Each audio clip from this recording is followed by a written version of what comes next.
Hey, Anthony, Yeah, what do you think about Kamala Harris's announcement that she will not be running for California governor? I think that's probably the right choice. We need a strong progressive candidate to essentially lead the fight against MAGA, which is what the California governor should be doing. Kamala Harris is unfortunately not that, as we saw during the end stages of the 2024 election. What do you mean by that?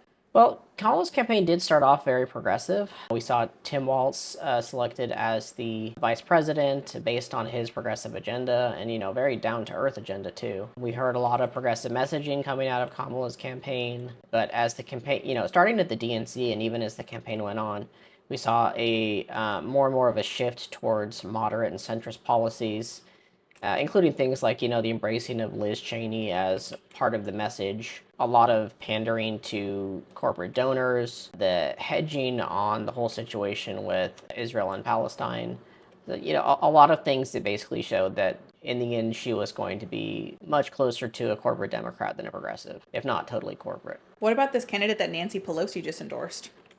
Well, Pelosi's pretty much the definition of a old school corporate Democrat.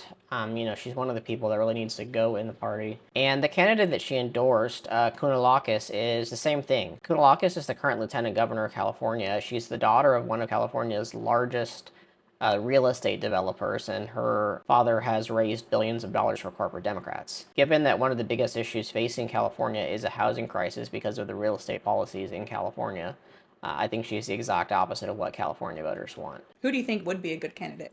Of the candidates that are available so far and that we've seen, I think Katie Porter's the best choice. She's the most progressive while also being qualified for the position. She has some policies that I disagree with. I didn't like her initial take on the high speed rail project, although she has since edited her opinion somewhat. But we have some time till the governor race still, and hopefully we see more candidates appear.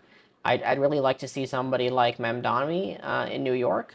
He's running for a mayoral position and not governor, so there is some difference there. But I think that the enthusiasm that we've seen for him in New York is really indicative of what the Democratic voter base wants, and it'd be nice to have a candidate like that in California too.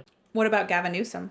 Gavin Newsom falls into the same pool as the rest of them as far as being a pretty corporate Democrat. He's been pretty vocal in fighting against Trump, and that's great, but I think his overall policy decisions and actions as governor do stick him firmly in the corporate camp. He does have the strongest name recognition, so that alone, means he would have a very likely chance to win, but again, I'd like to see somebody more progressive.